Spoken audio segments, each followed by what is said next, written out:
Assalamualaikum warahmatullahi wabarakatuh. My name is Rizky Trandi and I'm from class PBA, and this is video of me reviewing phonetics and phonology materials for my mid test. I will review 5 materials for this video. So first, phonetics as a study of speech sound. According to online dictionary, phonetic is a study and classification of speech sounds. According to the theories, phonetic is a branch of linguistics that studies how humans produce and perceive sound, or in this case, sign language, the equivalent aspect of sign. And according to my understanding, phonetic is a study that focusing on learning sound that speaker produce to the right words with the right sound without creating a confusion. Phonetic as a study of speech sound defines as the system study of the human ability to make and hear sound, which use the vocal organs of speech, especially for producing oral language. Speech sound refer any of the distinctive sound produced when people speak in a given language. An example of a speech sound can be seen in the workbook. Speech organ or articulators are the organ speech that people use for producing the speech of a language.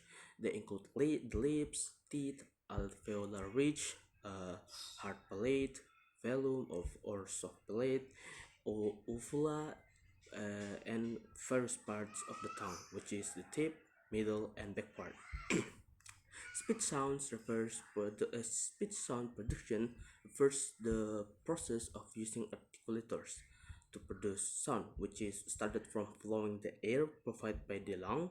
The air then goes through the glottis in the larynx and then is modified by the vocal tract or vocal apparatus into different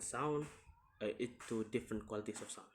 So the second material will be the benefits of phonetic as a study of English sound. So the problem is first is the problem in producing consonant sound is that learners is usually make consonantal sound error because sound that they want to make does not exist in Indonesian sound system.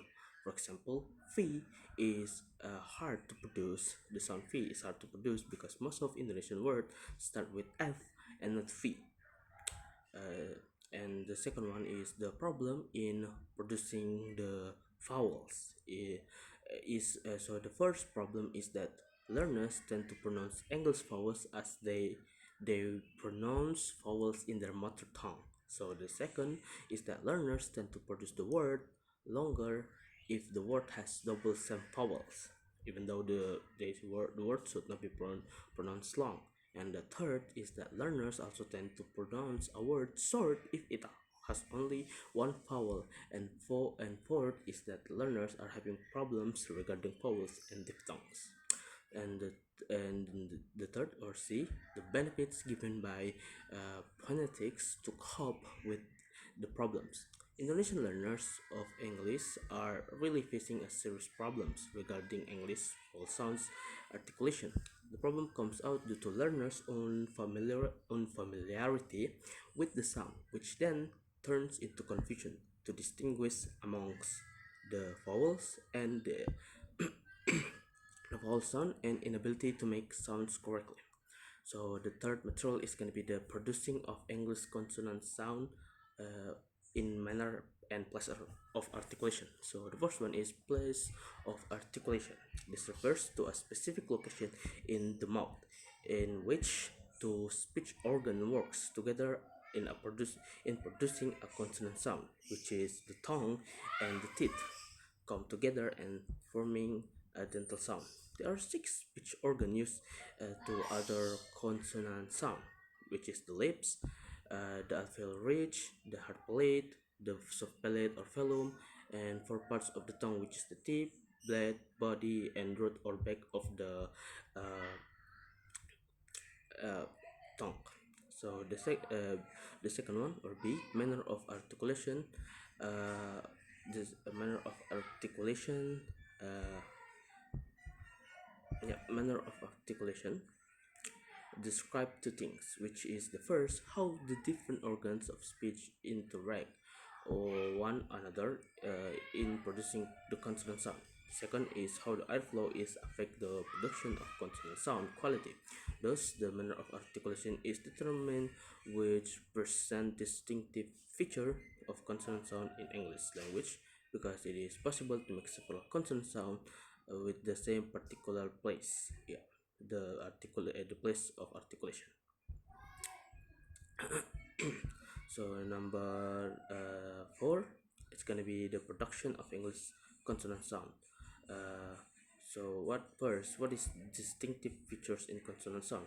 In order to understand that, is essential that we know the definition. So the definition is uh, distinctive feature is defined as something unique or different that sets someone or something apart from the rest. In English, some different consonant sounds are produced in the same place and manner of articulation. These sounds are both identified as bilabial and stop sound. So the second one be how to identify distinctive feature. Having presented the discussion of the types of English consonant sound based on a place of articulation, manner of articulation, and distinctive feature, it is then very important to present the summary of the discussion and see the distinctive feature of consonant pairs in English. Some different consonant sound are produced in the same place and manner of articulation.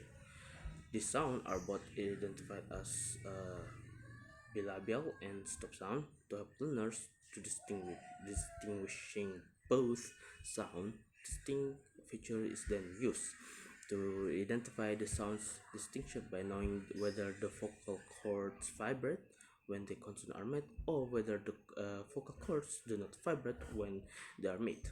And the consonant letters and their yeah, and their consonant sound. After studying the types of English consonant sound from the perspective of place and manner of articulation, the learners then need to know how to use them to pronounce consonant letters in English words. This is important because in English, a consonant letter usually represents one consonant sound, but some consonant letters, for example, C, G, S, may represent two different consonant sounds. So number five is phonetic exercise for articulating English consonant sound. So why students need to uh, exercise? They need to go a step further to practice the theory because uh, they need to so that they can achieve two things.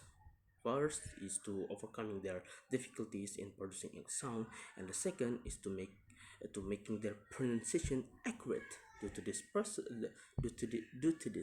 purposes, the materials can be used by the learners to exercise and make the consonant sound as frequently as possible. And B, what is instruction the student need to do when doing phonetics exercise? The instruction that we need to do first is to making the required consonant sound. We need to focus on making that sound, and the second one is think how to make the required sound as instructed in place of articulation and manner of articulation before making the sound. And the third one is produce the required sound accurately.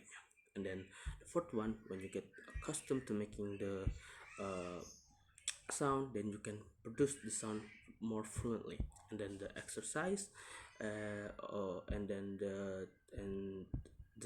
so that's the what should we do. And then the C, the exercise of producing English consonant sound. For example, bilabial stop sound. B, bleed, bless, black, block, blue, blur, blood, blame, blind, and blow. So that's all. And for my conclusion, phonetic is a branch of linguistics that studies how humans produce and perceive sound, or in this case, sign language. And and the problems that learners have in producing the consonant or vowel sound is that the sound that they need to make doesn't exist in their sound system. And so other conclusion is that the mouth, or specifically tongue or teeth, are the organ that produce dental sound. And another one is that the reason students or learners need to practice and phonetic exercise so that they can make sound correctly and know how to pronounce the word more accurately. And last but not least, my recommendation for the English teacher, I don't really have one because I'm not really experienced nor that good in teaching. So maybe just keep teach the student kindly, and for the students, just keep learning and do your best. And then and that's all for my conclusion.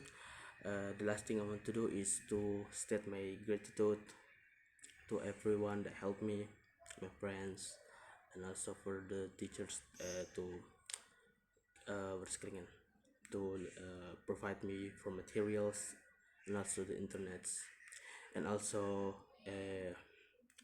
Allah subhanahu wa ta'ala for giving me the chance to make the video. So I think that's all. Thank you so much for watching, and assalamualaikum warahmatullahi wabarakatuh.